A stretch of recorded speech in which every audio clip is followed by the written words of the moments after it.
জ্বালানি তেলের অবৈধ মজুদের বিরুদ্ধে সারা দেশে গেল এক মাসের অভিযানে 3,72,388 লিটার তেল উদ্ধার করা হয়েছে। মামলা হয়েছে 2,000-এরও বেশি। জরিমানা আদায় হয়েছে 1 কোটি টাকারও বেশি। দুপুরে সচিবালয়ে ব্রিফিং এসব তথ্য জানিয়েছেন জ্বালানি মন্ত্রণালয়ের যুগ্ম সচিব মনির হোসেন চৌধুরী। তিনি জানান, ইরান যুদ্ধে জ্বালানি সংকটের মুখে অবৈধভাবে তেল মজুদের বিরুদ্ধে গত 3 মার্চ থেকে সারা দেশে ভ্রাম্যমাণ আদালতের অভিযান চলছে।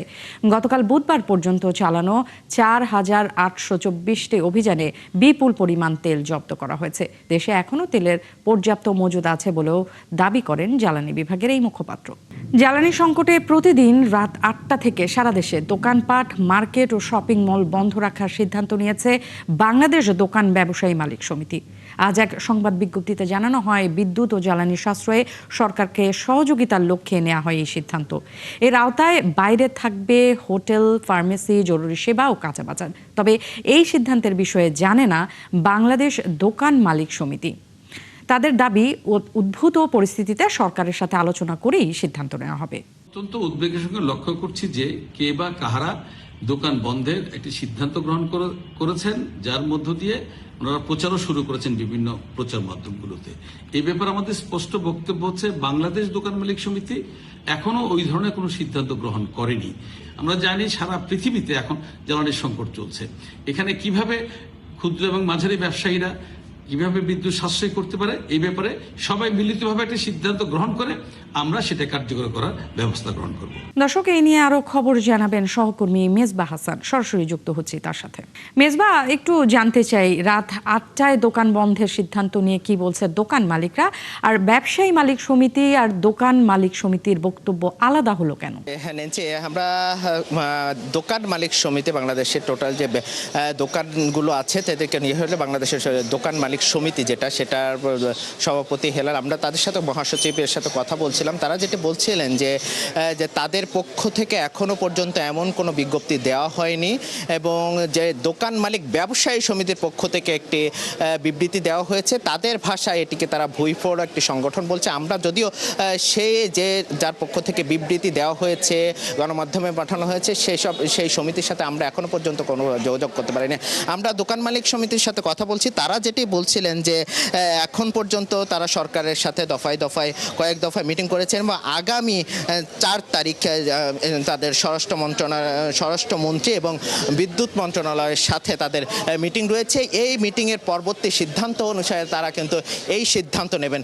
এর কিছুটা জের আমরা শপিং মলগুলোতে লক্ষ্য করেছি। আমরা যারা দোকানি আছেন তাদের সাথে কথা বলেছি। তারা যেটি বলছিলেন যে দোকান একটু দীর্ঘ সময় খোলা রাখতে পারলে তাদের বেচাকেনাগুলো ভালো হয়, কিন্তু এই পারিপার্শ্বিক সিদ্ধান্ত যদি বিদ্যুৎ এবং জ্বালানির যে সংকট, এই সংকটের কারণে যদি এমন সিদ্ধান্ত দোকান মালিক সমিতি নিয়ে থাকে, অনেক ক্ষেত্রে তারা বাধ্য হবেন বলে তাদেরকে জানিয়েছে।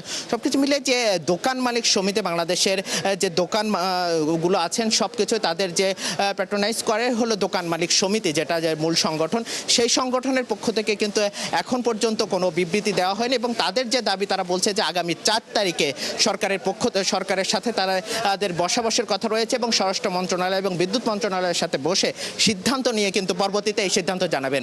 এই ছিল নেন্সি সবশেষ। মেজবা, আপনাকে ধন্যবাদ। দর্শক, মেজবা হাসান আমাদেরকে জানাচ্ছিলেন যে রাত 8টায় দোকান বন্ধের সিদ্ধান্ত নিয়ে দোকান মালিকরা সমিতির যে দুবিভক্ত বক্তব্য, সেই ব্যাখ্যা তিনি আমাদেরকে দিচ্ছিলেন। চলে যাচ্ছি পরের সংবাদে।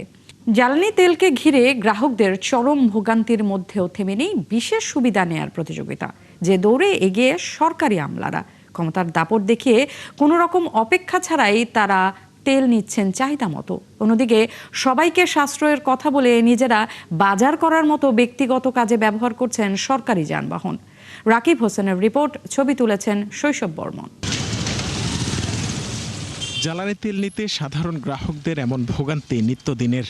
একদিকে দীর্ঘ লাইনে ঘন্টার পর ঘন্টা অপেক্ষা, অন্যদিকে চাহিদা মতো তেল না পাওয়া, সব মিলিয়ে অসহনীয় এক পরিস্থিতি চলছে মাসখানেক ধরে। মফস্বল থেকে শুরু করে রাজধানী, সবখানে একই অবস্থা। তবে এই ভোগান্তি খুব একটা ছুঁতে পারেনি সরকারি কর্মকর্তাদের। বহু পাম্পে বিশেষ সুবিধায় জ্বালানি তেল দেয়া হচ্ছে তাদের গাড়িতে। আমরা যে এদিকে এত লোকজনগুলা যে আমরা কষ্ট করে থাকি, আর এই যে এই গাড়িগুলা উল্টে আইসা যে এইভাবে তেলগুলা নিতে আছে, তাহলে আমরা কি অপরাধ করছি এদের কাছে? এটা কি অন্যায় হইতেছে না? এটা ওই যে সারের গাড়ি, বাসার গাড়ি, অর্থ মন্ত্রণালয়। এটাতে আপনার প্রশাসনিক গাড়ি, ঠিক আছে, যে কোনো অফিসার করতে পারে আর কি। আমরা যদি ওদেরকে ঠিকমতো তেলটা সাপ্লাই দিতে না পারি, তাহলে ওদের তো দপ্তরের কার্যক্রম বন্ধ হয়ে যাবে। এই জন্য আমরা উল্টা দিক দিয়ে ওদেরকে আগে তেল নেওয়ার জন্য একটা সুযোগ সৃষ্টি করে দিয়েছি। আমরা সাধারণ লোক, তো সেই হিসাবে আমরা সাধারণ লাইনেই আছি। প্রশ্ন হলো, সরকারি গাড়িগুলো আমলারা কি শুধু রাষ্ট্রের কাজেই ব্যবহার করছেন? না, সংকটের এই সময়েও সরকারি গাড়ি ব্যবহার হচ্ছে ব্যক্তিগত কাজে। মোহাম্মদপুর টাউন হল বাজারে সেই প্রমাণ মিলেছে। অথচ এসব গাড়ি তেল নিতে অগ্রাধিকার পাচ্ছে রাষ্ট্রীয় জরুরি প্রয়োজন বিবেচনায়। হ্যাঁ ম্যাডাম নিজেই আসে, সাথে আমি আসি। স্যারের ব্যক্তিগত গাড়ি না, স্যার সরকারি গাড়ি নিয়ে স্যার অফিস থেকে আসছে। গাড়ি তো আমাদের পার্কের সামনে থাকে, আমরা চিনাবার জন্য লোক সরকারি আসছে মুরগি নেওয়ার জন্য। ওনারা বলার কিনা কম, ওনারা বেশিরভাগ পছন্দ করে নেশারি জিনিস, যেমন দেশি মুরগ, এগুলো ওনারা বেশি পছন্দ করে। দেশি হাঁস, কবুতর, এগুলো বেশি পছন্দ করে ওনারা। জ্বালানি ও খনিজ সম্পদ বিভাগের তথ্য মতে বছর ব্যবধানে বেড়েছে ডিজেল ও অকটেনের চাহিদা। বর্তমানে সরবরাহ হচ্ছে দৈনিক গড়ে 13,500 টন ডিজেল, 1400 টন অকটেন এবং প্রায় 1,500 টন পেট্রোল। তাছাড়া এপ্রিলেও বাড়ানো হয়নি এসব জ্বালানির দর। তবুও ফিলিং স্টেশনে কমছে না গ্রাহকদের চাপ। একবার দিছে, কিন্তু আমার আর অতিরিক্ত জরুরি, গ্রামে যাব। 2-3টা প্রাইভেট কার ওই মাথা থেকে ঠেলে নিয়ে আসছে। আপনি দেখেন মহাখালী থেকে কিন্তু 2-3টা পাম্প আছে, ওদিক থেকে তেল না পায় তারা কিন্তু বাধ্য হয়ে এইখানে আসছে। তো এই আতঙ্কটার কারণে সবাই বেশি বেশি করে নিয়ে সিরিয়াল হয়তো কেউ স্টেক করতেছে। মধ্যপ্রাচ্যে চলমান যুদ্ধের মাঝে জ্বালানি সাশ্রয়ে বাংলাদেশ ব্যাংক সহ একাধিক রাষ্ট্রীয় প্রতিষ্ঠান কর্মকর্তাদের ব্যক্তিগত গাড়ি ব্যবহারে নিরুৎসাহিত করে, যদিও এক্ষেত্রে কঠোর নির্দেশনা নেই সরকারের। রাকিব হোসেন, ৭১, ঢাকা। হবিগঞ্জে একটি তেলবাহী ট্রেনের 6টি বগি লাইনচ্যুত হওয়ায় সিলেটের সঙ্গে সারা দেশের রেল যোগাযোগ বন্ধ রয়েছে। রেল কর্তৃপক্ষ বলছে, দুর্ঘটনার পর রিলিফ ট্রেন উদ্ধার কাজ শুরু করেছে। লাইন সংস্কার ও উদ্ধার কাজ শেষ হলেই ট্রেন চলাচল স্বাভাবিক হবে। শাকিল চৌধুরীর তথ্য, ছবিতে বিস্তারিত। বুধবার রাত 9টার দিকে চট্টগ্রাম থেকে সিলেটগামী তেলবাহী ট্রেনটি হবিগঞ্জের মনতলা স্টেশন পার হচ্ছিল। শাহপুর স্টেশনের কাছাকাছি পৌঁছালে হঠাৎ ট্রেনটির 6টি ওয়াগন লাইনচ্যুত হয়ে উল্টে যায়। এলাকার লোকজন জানান, ওয়াগনগুলো ছিটকে পড়ে পাশের কৃষি জমিতে। এ সময় সেখান থেকে জ্বালানি আশেপাশে ছড়িয়ে পড়া শুরু করলে এলাকার লোকজন তা সংগ্রহ করে। দুর্ঘটনার পরপরই আখাউড়া থেকে উদ্ধারকারী ট্রেন ঘটনাস্থলে পৌঁছে কাজ শুরু করে। একটা বগি এদিকে পড়ছে, কিছু টানে ওই দিকে গেছে। এরপরে এই ধরনের দুর্ঘটনা, এরকম ভয়াবহ দুর্ঘটনা আমার দেখছি করে আমার মনে হয় না যে দুর্ঘটনা হচ্ছে এটা খুব একটা ভয়াবহ দুর্ঘটনা। দুদিন পর পরে দুর্ঘটনা কদিন আগে স্বাস্থ্যগঞ্জ ঘটনা ঘটছে, আজকে আমরা মনতলা স্টেশনের ঘটনা। এখন রেলের কাছে থেকে অনেক সময় দেখা গেছে যে বালু টালু তুলে এগুলো এরা বিক্রি করে, এই বালু তোলার ইয়াতে আরো রেলটা অনেক ঝুঁকিপূর্ণ হয়ে যায়। তাৎক্ষণিকভাবে হতাহত বা ক্ষয়ক্ষতির পরিমাণ সম্পর্কে কোনো তথ্য পাওয়া যায়নি। উদ্ধার কর্মীরা দ্রুত রেল লাইন স্বাভাবিক করার কাজ করছেন। এটা আমরা সবকিছুই চিন্তা ভাবনা করছি, টেকনিক্যাল রিজন এবং সবকিছুই, over speed, even miscreant activity কিনা, সবকিছুই আমাদের তদন্তের মধ্যে থাকবে। এরই মধ্যে ট্রেন লাইনচ্যুত হওয়ার ঘটনায় 5 সদস্যের তদন্ত কমিটি গঠন করেছে রেলওয়ে কর্তৃপক্ষ। কমিটিকে 3 কার্যদিবসের মধ্যে তদন্ত প্রতিবেদন দেওয়ার নির্দেশ দেওয়া হয়েছে। বনশ্রী হালদার, ৭১। হবিগঞ্জের মনতলায় ট্রেন লাইনচ্যুত হওয়ার সবশেষ খবর জানাতে আমাদের সাথে যুক্ত হচ্ছেন সহকর্মী শাকিল চৌধুরী। শাকিল, এখন সেখানকার কি অবস্থা একটু জানাবেন? পরিস্থিতি স্বাভাবিক হতে কতক্ষণ সময় লাগতে পারে, আর ওয়াগনগুলোতে কি পরিমাণ তেল ছিল সেই তথ্যটাও একটু জানাবেন। এখন পর্যন্ত যে 6টি বগি লাইনচ্যুত হয়েছিল আর যে ওয়াগনগুলোতে তেল ছিল, যে ওয়াগনগুলো পড়ে গিয়েছিল, এর মধ্যে সর্বশেষ যে ওয়াগনটি ছিল একটি, সেটি ইতিমধ্যেই রেলপথ থেকে সরানো হয়েছে। যদিও একটি নদীতে পড়ে আছে, সেটা এখনো সরানো হয়নি, কিন্তু সর্বশেষ যে ওয়াগনটি আছে সেই ওয়াগনটি সরানোর কাজ প্রায় শেষ পর্যায়ে। এটা সরানোর পর কিন্তু যে রেল চলাচল স্বাভাবিক হওয়ার সম্ভাবনা রয়েছে। অর্থাৎ যারা রেল কর্তৃপক্ষ আছেন তাদের সাথে কথা বলেছি, তারা বলছেন যে হয়তোবা 3টা থেকে 3:30টার ভিতরে ট্রেন চলাচল স্বাভাবিক হবে। আর আপনাকে আরেকটা যে জানিয়ে রাখি যে ঢাকা থেকে ছেড়ে আসা যে সকাল 6টায় যে পারাবর ট্রেনটি ঢাকা থেকে সিলেট উদ্দেশ্যে ছেড়ে আসে, সেই ট্রেনটি কিন্তু হরসপুর রেল স্টেশনে অবস্থান করছে। আর সেদিকে সিলেট থেকে ঢাকার উদ্দেশ্যে ছেড়ে আসা কান্দি ট্রেনটি সাতগঞ্জ রেল স্টেশনে অবস্থান করছে। আমি যদি আপনাকে দেখাই যে সর্বশেষ যে ওয়াগনটি আছে সেটি কিন্তু সরানোর কাজ চলছে, অর্থাৎ এটা রেলপথ থেকে সরানো হয়ে গেছে। তো তারা বলছে যে কিছুক্ষণের মধ্যেই শেষ হবে। আর পাশের যেটি এখনো নদীর বুধে পড়ে আছে সেটি হয়তো পরে সরানো হবে। আর বিশেষ করে এখানে যে তেল, যে ডিজেল ছিল, এক একটি কন্টেনারে কিন্তু 39,000 ডিজেল, এখানে উল্টে যায়। তো এই যে ডিজেলগুলা এখান থেকে উল্টে যাওয়ার পর স্থানীয় লোকজন তারা এই ডিজেলগুলা নিয়ে যান। ইতিমধ্যে কিন্তু যারা আইনশৃঙ্খলা রক্ষাকারী বাহিনী আছেন, সেনাবাহিনী, বিজিবি, পুলিশ যারাই আছেন এখানে, অর্থাৎ বিজিবি এখন পর্যন্ত প্রায় 1000 লিটার ডিজেল সহ আরও ডিজেল উদ্ধার করছেন এবং সেনাবাহিনীর লোকজন তারাও এই ডিজেল উদ্ধার করছেন। মানে সাধারণ জনগণ যেভাবে অনুভব করছেন সেটা এখন সম্ভব হচ্ছে না। তো এখন পর্যন্ত কিছুক্ষণের মধ্যে হয়তো 3:30টার ভিতরে। শাকিল, আপনাকে ধন্যবাদ। দর্শক, শাকিল চৌধুরী আমাদেরকে হবিগঞ্জের ট্রেন লাইনচ্যুতের সবশেষ আপডেট দিচ্ছিল। সারা দেশের পাম্পগুলোতে তেল সংকটে যানবাহন চালকদের ভোগান্তি বেড়েই চলছে। সকাল থেকে গভীর রাত পর্যন্ত তেল নিতে না পারায় তারা হতাশ। একদিকে ডিপো থেকে পর্যাপ্ত তেল সরবরাহ না করা এবং ভ্রাম্যমাণ আদালতের অভিযানের প্রতিবাদে সিলেট, মৌলভীবাজার ও সুনামগঞ্জের সব পাম্প বন্ধ রেখে বিক্ষোভ করছে পরিবহন শ্রমিকরা। অবরোধ করেছে সড়ক। সহকর্মীদের তথ্য ও ছবিতে বিস্তারিত। পাম্পে অযৌক্তিক জরিমানা আদায় সহ নানা অভিযোগে সিলেটের সব পেট্রোল পাম্প অনির্দিষ্টকালের জন্য বন্ধ ঘোষণা করে সিএনজি, এলপিজি ও পেট্রোলিয়াম অ্যাসোসিয়েশন।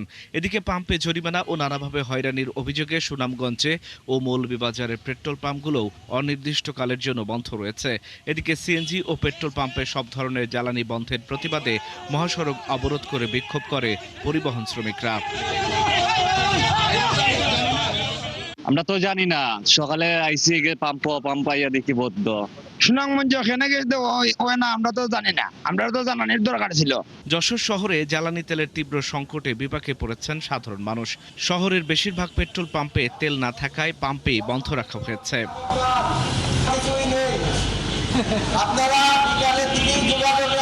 ঢাকার ধামরায়ে ডিজেল সংকট না থাকলেও পেট্রোল অকটেনের তীব্র সংকট দেখা দিয়েছে। এতে বিপাকে পড়েছেন চাকরিজীবী মোটরসাইকেল চালকরা। আমার প্রতিদিন আমার অফিস মানিকগঞ্জ থেকে আমার এই বাতুলি, এই পাম্পেই দৌড়াদৌড়ি করব না অফিস করব, মানে কি করব দিশেহারা হয়ে গেছে। চাঁপাইনবাবগঞ্জের নতুন নিয়মে তেল বিতরণ হলেও পরিস্থিতির উন্নয়ন হয়নি। ট্যাগ কর্মকর্তারা পরিস্থিতি উন্নয়নে হিমশিম খাচ্ছেন। বোতলে তেল বিতরণের কারণে চালকদের মাঝে ক্ষোভ বাড়ছে।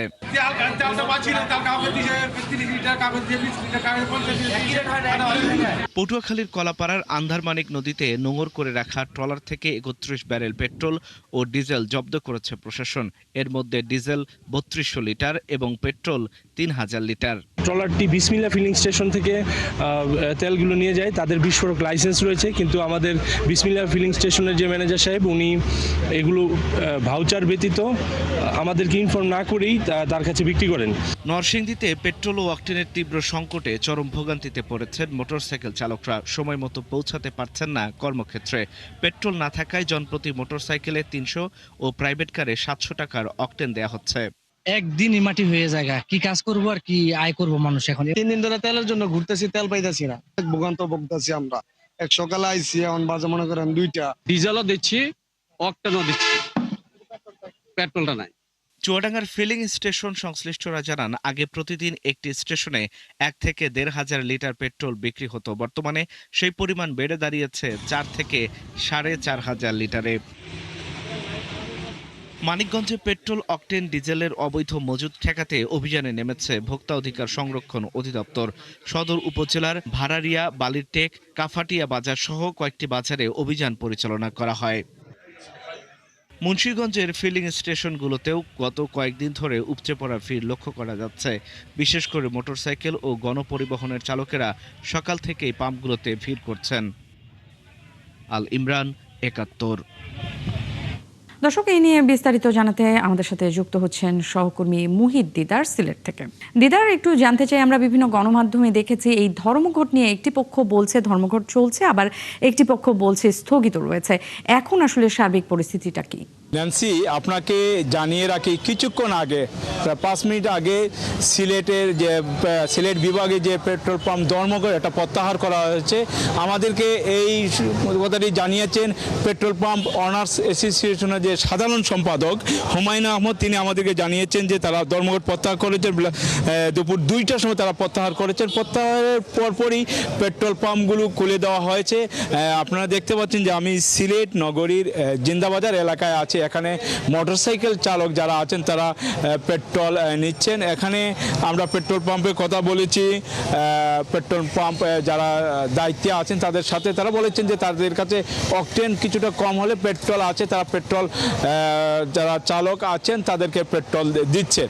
আমি প্রথমে একটু জানি, গত রাত থেকে যে পেট্রোল পাম্পের ধর্মঘটের কারণে সিলেট বিভাগের সাধারণ মানুষ কিছুটা দুর্ভোগ পোহাতে হয়েছে। কারণটি হচ্ছে যে সকাল থেকে সবাই পেট্রোল পাম্পে এসেছেন পাম্পে তেল নেওয়ার জন্য। গণপরিবহন যা আছে তারা সকালে সারিবদ্ধভাবে পেট্রোল পাম্পের সামনে দাঁড়িয়েছিলেন।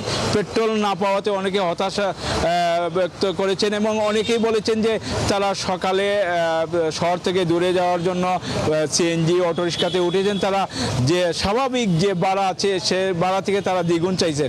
আমরা সিএনজি চালক তাদের সাথে কথা বলেছি, তারা বলেছেন যে আমরা হঠাৎ করে খবর পেয়েছি এবং ধর্মঘট তারা অনির্দিষ্টকালের জন্য পাম্প মালিক যারা আছেন তারা ধর্মঘট ডেকেছেন। যদি আদৌ যদি প্রত্যাহার না করা হয় তাহলে তারা অনেকটা বিভাগে। মুহিত দিদার, আপনাকে ধন্যবাদ। দর্শক, সিলেট থেকে তিনি আমাদেরকে সাম্প্রতিক অবস্থা জানাচ্ছিলেন। জ্বালানি সংকট মোকাবেলায় একদিকে হরমুজ প্রণালীতে আটকে পড়া বাংলাদেশি জাহাজ ছাড়িয়ে আনার কূটনৈতিক তৎপরতা শুরু হয়েছে, অন্যদিকে হরমুজ প্রণালীর বিকল্প পথে আনতে সৌদি থেকে আরও 1 লাখ মেট্রিক টন অপরিশোধিত জ্বালানি কিনছে বাংলাদেশ। বাংলাদেশ শিপিং কর্পোরেশনের এমডি জানিয়েছেন, আগামী 1 মাসের মধ্যে লোহিত সাগর হয়ে দেশে আসবে এই জ্বালানি।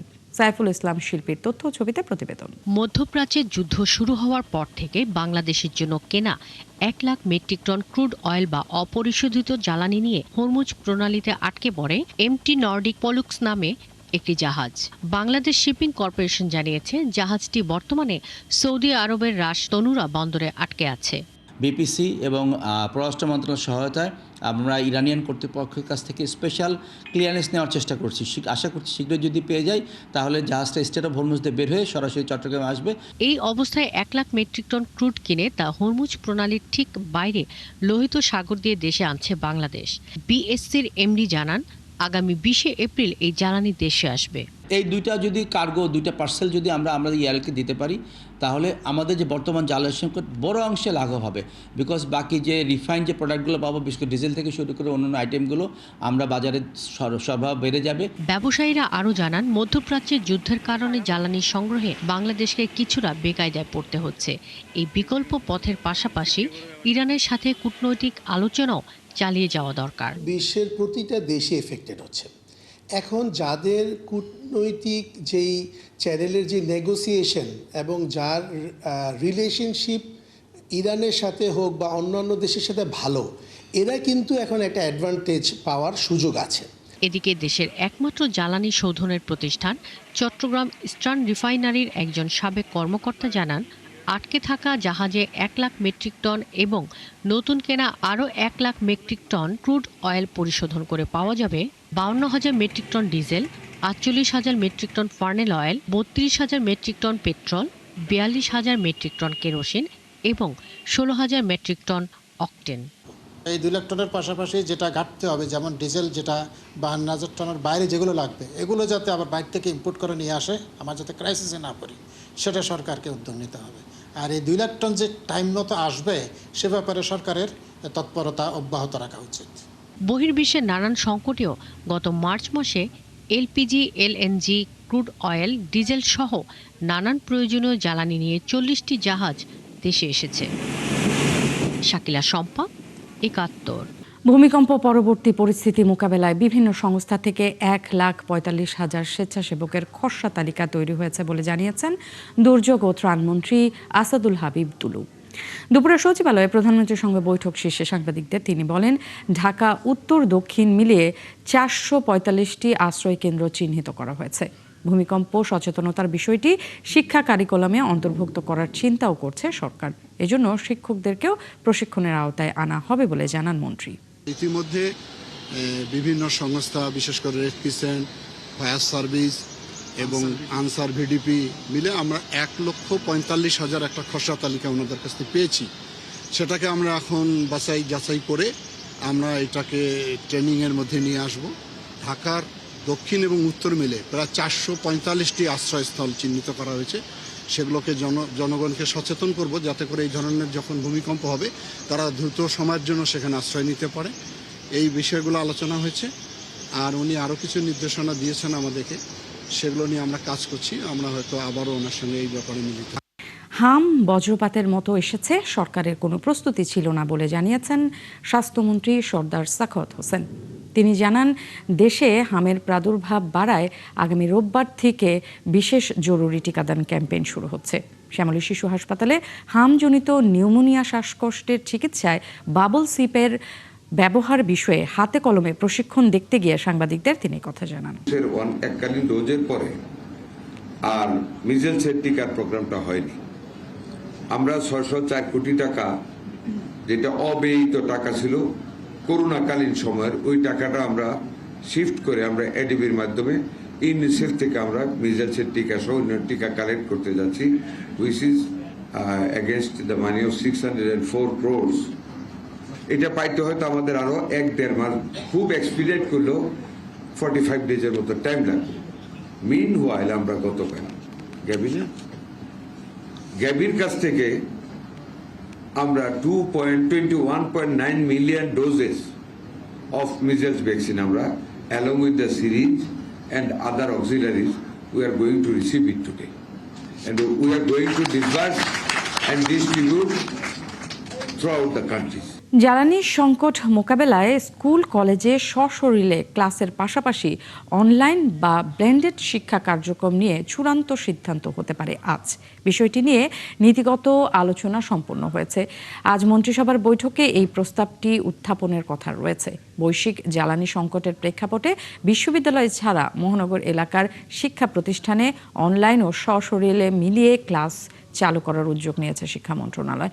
সপ্তাহে 6 দিনের মধ্যে 3 দিন অনলাইন এবং 3 দিন সশরীরে ক্লাস করার প্রস্তাব বিবেচনায় রয়েছে। অনলাইনে ক্লাস হলেও শিক্ষকরা সশরীরে উপস্থিত থেকে পাঠদান করবেন। ব্যবহারিক ক্লাস হবে সশরীরে। শিক্ষা মন্ত্রণালয়ের এই পরিকল্পনা মন্ত্রিসভার বৈঠকে আলোচনা করে চূড়ান্ত সিদ্ধান্ত হবে। পবিত্র রমজান, ঈদ উল ফিতর সহ বিভিন্ন উপলক্ষে প্রায় 40 দিনের ছুটির পর গত রোববার শিক্ষা প্রতিষ্ঠান খুলেছে। সারা দেশে হামের প্রাদুর্ভাব বাড়ায় সবচেয়ে বেশি ঝুঁকিতে স্কুলগামী শিশুরা।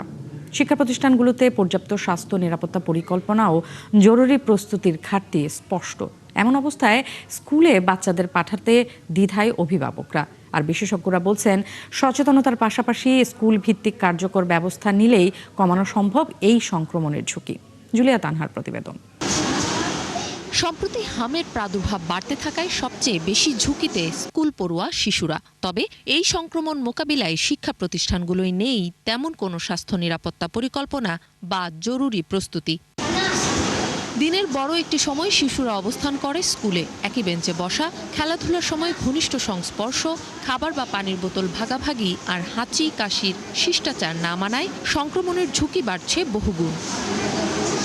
অন্যদিকে হাম সহ অন্যান্য সংক্রামক রোগ সম্পর্কে পর্যাপ্ত ধারণা নেই অধিকাংশ শিক্ষার্থীর। একই সঙ্গে দুশ্চিন্তায় অভিভাবকরাও। হাম তো আমি ঠিক মতো জানি না, এটা স্কুলের টিচাররা আমাদের কিছু বলেনি।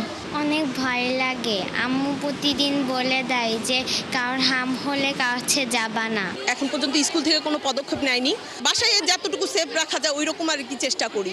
এবার হামের যে এটা একটু বেশি হচ্ছে, জায়গায় জায়গায় হসপিটালে নিউজ পাচ্ছি আমরা। টিচাররা যদি স্কুলে এগুলো বাচ্চাদেরকে একটু ক্লাসে শুরু করার আগে বলে দেয়। শিক্ষকরা বলছেন দীর্ঘ ছুটির পর ধীরে ধীরে ক্লাসে ফিরছে শিক্ষার্থীরা, তবে প্রয়োজনীয় সরঞ্জাম ও স্পষ্ট সরকারি নির্দেশনার অভাবে সব ধরনের স্বাস্থ্য সুরক্ষা নিশ্চিত করা সম্ভব হচ্ছে না। দীর্ঘদিন বন্ধ, আমরা মাত্র গত 29 তারিখে খুলেছে, মাত্র কয়েকদিন হলো। আমরা তো ইমিডিয়েট ধরেন আবার বৃত্তি পরীক্ষা 15 তারিখে আছে, 15 তারিখের আগেই আমরা গার্জিয়ানদেরকে নিয়ে বসবো। প্রাইমারি ভাবে মনে করতে পারি যেটা হামের লক্ষণ হতে পারে, হ্যাঁ, তখন আমরা তাকে রেস্টে পাঠিয়ে দিই। শিক্ষা মন্ত্রণালয় যেভাবে নির্দেশনা দিবে সেভাবে আমরা বাস্তবায়ন করার চেষ্টা করব।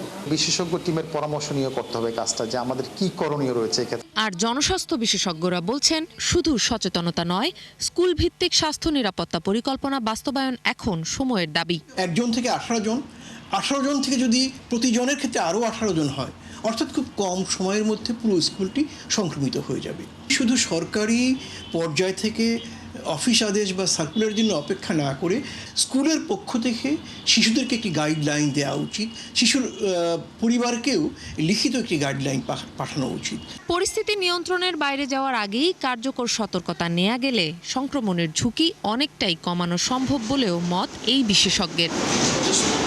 জুলিয়া তানহা, 71, ঢাকা। হাম ছড়াচ্ছে দেশের দুর্গম এলাকায়। এরই মধ্যে হামের প্রাদুর্ভাব বেড়েছে দ্বীপ জেলা ভোলা ও নেত্রকোনার মতো জেলায়। তবে আগামী রোববার থেকে সবখানেই টিকা দেওয়ার প্রস্তুতি নেওয়া হচ্ছে। শিশুদের জ্বর হলে কিংবা শরীরে ফুসকুড়ি দেখা গেলে স্কুলে না পাঠানোর পরামর্শ দিয়েছেন চিকিৎসকরা। সহকর্মীদের তথ্য ও ছবিতে বিস্তারিত। বৃহস্পতিবার পর্যন্ত ভোলা 250 শয্যা জেনারেল হাসপাতালে হাম আক্রান্ত রোগীদের জন্য আলাদা আইসোলেশন ওয়ার্ড চালু করা হয়েছে। পাশাপাশি ভর্তি রোগীদের মধ্যে 4 জনের নমুনা পরীক্ষার জন্য পাঠানো হয়েছে ঢাকায়। শিশুদের স্বজনরা জানান, আইসোলেশনে ভর্তি শিশুরাও ঠিকঠাক সেবা পাচ্ছে না। ঢাকাতে ভর্তি করছি, ঢাকা থেকে টাকার জন্য চিকিৎসা করাতে পারি নাই, নিয়ে এসেছি ভোলা হাসপাতালে। ভোলা হাসপাতালে হামের রোগী গোটা উইটটা তাদের শরীরে মানে খাওয়া দাওয়া বন্ধ, কোনো কথাবার্তা বলে না, কারণ আমি তো কোনো চিকিৎসা পাইতেছি না। আজকে 2 তারিখ, এখন পর্যন্ত কোনো বড় ডাক্তার রাউন্ডও আসে নাই, দেখাও নাই। গতকালকে হচ্ছে নার্সেরা ব্লাড নিয়েছিল, বাট ব্লাডের রিপোর্ট 24 ঘন্টা পার হয়ে গেছে, এখনো ব্লাডের রিপোর্টও আসে নাই। এদিকে ভোলা জেনারেল হাসপাতালের তত্ত্বাবধায়ক জানান, বুধবার হাম প্রতিরোধে 30,000 ডোজ টিকা এসে পৌঁছেছে। ইপিআই সেন্টার থেকে যে তথ্য পেয়েছি, তথ্য অনুসারে তাদের ভ্যাকসিন চলে আসছে। ইনশাআল্লাহ আমাদের ইয়াতেও ভোলাতেও ভ্যাকসিন কার্যক্রম দ্রুত শুরু হয়ে যাবে। শুরু হয়ে গেলে আশা করি যে আতঙ্ক তৈরি হয়েছে, আতঙ্কটা অনেক কমে যাবে। নেত্রকোনায় 12 জন বিভিন্ন হাসপাতালে হামে আক্রান্ত চিকিৎসাধীন রয়েছেন। এছাড়াও আরও 31 জন সন্দেহভাজন সহ মোট 43 জনের শরীরে হামের নমুনা পাওয়া গেছে বলে জানিয়েছে জেলা স্বাস্থ্য বিভাগ। সিভিল সার্জন জানান, আগামী রোববার টিকা দেয়া শুরু করার সব প্রস্তুতি তাদের রয়েছে। কিন্তু আমাদের হাসপাতাল তো আসলে 100 শয্যার হিসেবেই চলছে, সেই হিসেবে জনবল এবং প্রয়োজনীয় সরঞ্জামাদি ওষুধপত্র সহ সবকিছু আসলে 100 শয্যার হিসেবেই আসে। কিন্তু রোগীর বর্তমান যে সংখ্যা প্রতিদিন, তো সেটার হিসাবে আমাদের ওষুধপত্র সহ বিভিন্ন সরঞ্জামাদির আসলে ঘাটতি আছে, আমরা জানিয়েছি কোনো কর্তৃপক্ষ। যশোরে 250 শয্যা জেনারেল হাসপাতাল ও শিশু হাসপাতাল সহ জেলায় হামের লক্ষণ নিয়ে 200-রও বেশি শিশু চিকিৎসা নিয়েছে। এর মধ্যে 114 জনের নমুনা পাঠানো হয়েছে। জেলার ডেপুটি সিভিল সার্জন যেসব শিশুদের জ্বর, শরীরে র্যাশ বা ফুসকুড়ির মতো উপসর্গ রয়েছে তাদের স্কুলে না পাঠানোর পরামর্শ দেন। গায়ে জ্বর, শুধু জ্বর, এখন ওষুধ খাওয়াচ্ছে, জ্বরে কমতেছে না, সেভাবে আছে। আমরা ইতিমধ্যেই বিভিন্ন স্কুল কলেজের শিক্ষা প্রতিষ্ঠানের যারা অভিভাবকগণ আছেন তাদের সবাইকে নিয়ে সমন্বিতভাবে জেলা প্রশাসন সমন্বিতভাবে এই ব্যবস্থার মোকাবেলা করার চেষ্টা করছি। এদিকে বিভাগীয় শহর ময়মনসিংহ মেডিকেলে নতুন করে হামের উপসর্গ নিয়ে 26 জন ভর্তি হয়েছে। এখানে মোট চিকিৎসাধীন রয়েছেন 79 জন। গত 17 মার্চ থেকে ময়মনসিংহ মেডিকেলে ভর্তি হয়েছে 172 জন। তাদের মধ্যে 5 জন শিশু মারা গেছে। এরই মধ্যে 68 শয্যার আইসোলেশন ওয়ার্ড চালু করা হয়েছে। শান্তা ইসলাম, 71। পথচারীদের নির্বিঘ্নে চলাচল নিশ্চিত করা সহ সড়কে যানজট এড়াতে ফুটপাত, রাস্তার অবৈধ দোকানপাট স্থাপনা উচ্ছেদে ঢাকা মেডিকেল কলেজের সামনে থেকে গুলিস্তান পর্যন্ত এলাকা জুড়ে অভিযান চালিয়েছে পুলিশ। সড়কের দুই পাশে এই উচ্ছেদ অভিযান চালানো হয়। অভিযানে ফুটপাত, রাস্তা দখল করে থাকা ছোট ছোট দোকান উচ্ছেদ করা হয়, জব্দ করা হয় মালামাল। অন্যদিকে অভিযানের কিছু সময় আগেই ফুটপাতের অধিকাংশ দোকানপাট সরিয়ে নেন হকাররা। সেগুলো নিরাপদে রাখা হয় ঢাকা মেডিকেল কলেজ এলাকায়। অভিযানে নেতৃত্ব দেয়া নির্বাহী ম্যাজিস্ট্রেট ও পুলিশের ঊর্ধ্বতন কর্মকর্তারা জানান, উচ্ছেদ পরবর্তী হকাররা যেন আবারও ফুটপাত দখল করতে না পারে সেজন্য অব্যাহত থাকবে মনিটরিং ব্যবস্থা। পলাতক বা সাজাপ্রাপ্ত আসামির ট্রাইব্যুনালে বিচার প্রক্রিয়ায় কোনো আইনজীবী নিয়োগ দেওয়ার সুযোগ নেই বলে জানিয়েছেন chief prosecutor Aminul Islam. Specially মানুষের যখন বিচার চলছে তখন এই জাতীয় পিংসলে নানান প্রতিষ্ঠানের নাম দিয়ে আমাদের সংবাদ মাধ্যমকে বিভ্রান্ত করার জন্য একটু জনগণকে এটা দৃষ্টিপাত করানোর জন্যে এইরকম কার্যক্রম এটা থাকতেই পারে, তবে আমার মনে হয় যে এগুলো ভিত্তিহীন বিষয়। মৃত্যুদণ্ডপ্রাপ্ত কারো এরকম করার সুযোগ আছে কিনা? কিছুই সুযোগ নাই। উনি কি করে উনাকে এই ফার্মকে উনি এঙ্গেজ করবেন? নানা কর্মসূচির মধ্য দিয়ে দেশে পালিত হচ্ছে বিশ্ব অটিজম সচেতনতা দিবস। সকালে বাংলাদেশ মেডিকেল বিশ্ববিদ্যালয় থেকে সচেতনতামূলক একটি র্যালি বের করা হয়। র্যালিটি সে খেলতেছে, ওর মা ভেতর থেকে ডাকে যে এই তুই হাস না কে, তোর যে বাইরে কালো কুকুর আছে তোর কামড় দিব।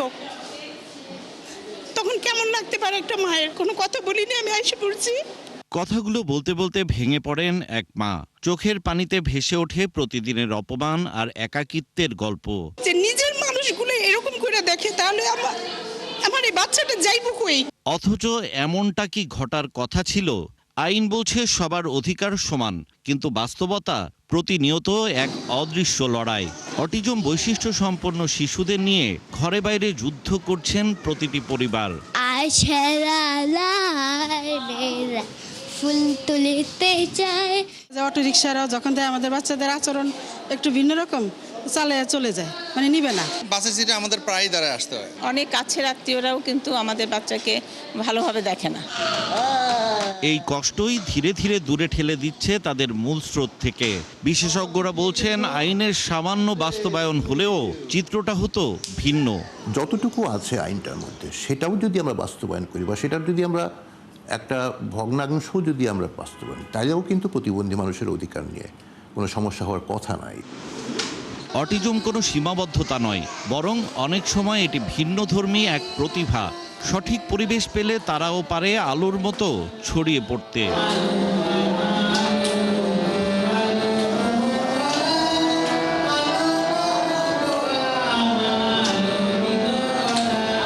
ইউনিভার্সিটি লেভেলে বলেন বা কলেজ লেভেলে বলেন, অটিজম বাচ্চারা কিন্তু অনেক বেশি পিছিয়ে আছে। পরিবার, রাষ্ট্র এবং সমাজ সবাইকে একসাথে এগিয়ে সমস্যাগুলোকে বের করে তারপর আমাদের এগিয়ে আসতে হবে। সবাই হয়তো সঙ্গীত শিল্পী মোজার্ট বা বিজ্ঞানী আইনস্টাইন হবেন না, কিন্তু প্রতিটি শিশুর মধ্যেই আছে নিজস্ব আলো।